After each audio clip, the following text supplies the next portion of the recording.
Hello everyone, welcome to the channel. आइए देखते हैं क्या है नया टेक्नोलॉजी और ऑटो जगत में। सबसे पहले update number 1, Xiaomi Mi 11 Lite 4G shows up in an Italian store. 5G version visit MIIT in China. Next update की बात करें, निकल के आ रही है next generation Suzuki Alto in the work for debut later this year. Next की बात करें, निकल के आ रही है एलजी कंसीडर कर रहा है shutting down mobile division after sale talks fall through.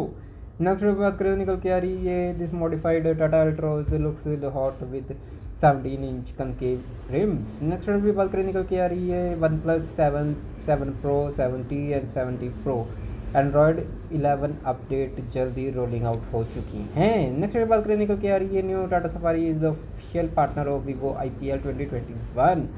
Next अभी बात करें तो निकल के आ रही है Samsung double folding phone coming this year.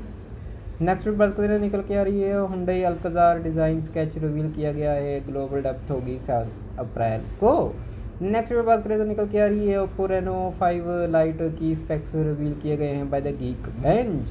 Next बात करें तो निकल के आ रही है जैगुआर I-Pace इलेक्ट्रिक SUV जो कि लॉन्च की गई है इंडिया में एट द रेट 1.05 CR। तो फिलहाल आज के लिए इतने ही, मतलब नेक्स्ट वीडियो में, bye bye, see you soon.